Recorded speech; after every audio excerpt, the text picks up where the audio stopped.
សូមឲ្យពិនិត្យមើលរឿងការនាំចូលទំនិញនិងការចែកចាយទំនិញការអនុវត្តទៅលើការចុះឆែកនិងចាប់ទំនិញឧបពន្ធខុសច្បាប់ការនាំចូលទំនិញពីថៃដែលខុសច្បាប់សូមឲ្យពិនិត្យមើល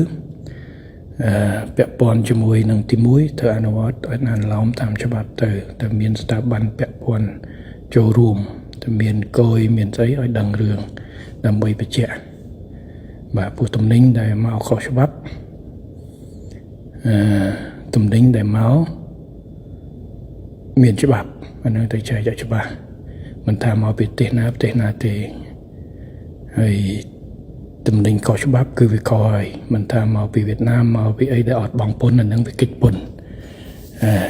ហើយទំនិញមកពីថៃត្រូវបញ្ជាក់មើលវាមានមុខទំនិញស្អីខ្លះដែលជាប់នៅក្នុង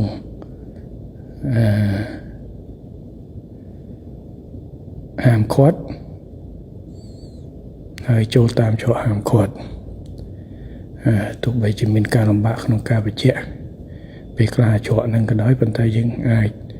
ថាទំនិញប្រភេទនៃការហាមឃាត់យើងដឹងហើយមានបន្លែឈើមានពេញអ៊ីនធឺណិតស្អីចឹងហើយសូមឲ្យពង្រឹងទៅតាមច្រកដើមខ្សែនិងស្ថាប័នគយច្រកតាមដើមខ្សែនៃច្រកព្រំដែនត្រួតពិនិត្យការបង់ពន្ធស្អីតាមច្រកចល័តហើយជាពិសេសនៅឃ្លាំងធំដល់ឡែកនៅមើលកន្លែងប្រជាពលរដ្ឋលក់រាយលក់អីនេះគឺសូមឲ្យពិនិត្យឲ្យបានច្បាស់ប្រយ័ត្នប៉ះពាល់ទៅដល់បងប្អូនអនុវត្តលើសគោលការណ៍ជាពិសេសត្រួតពិនិត្យតាមដើមខ្សែចល័តបូកជាមួយនឹងឃ្លាំងធំចែកចាយអានឹងជាការយកចិត្តទុកដាក់ទៅលើចំណុចទាំងអស់នេះបាទសម្រាប់ប្រកែបទំនិញនឹងដល់ឡែកខ្ញុំបញ្ជាក់ម្ដងទៀតចំពោះការលក់រាយសម្រាប់បងប្អូននៅពីនោះសូមឲ្យធ្វើប្រយ័ត្នប្រយែងបាទព្រោះនឹងប៉ះពាល់ច្រើនទៅដល់ប្រជាពលរដ្ឋភាគច្រើនគាត់យកពីគេមកដែរអត់ដឹងថានឹងបោះស្អីទេហើយសូមឲ្យមានការចូលរួមស្រួលបួលពីសមាជិកពាក់ព័ន្ធ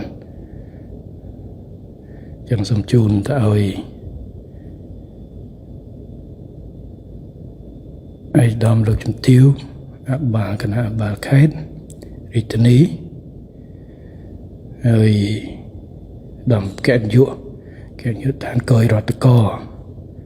ហើយក្រសួងស្ថាប័នពាក់ព័ន្ធដែលអាចមានសមាជិកក្នុងនឹងសូមធ្វើការស្រួលបួលការគ្រប់គ្រងការរត់ពន្ធរឿងមួយហើយការកាត់បន្ថយការប៉ះពាល់ទៅដល់ប្រជាពលរដ្ឋដែលលោកអត់ដឹងរឿងអីគឺជារឿងមួយទៀតសូមអនុវត្តបានច្បាស់លាស់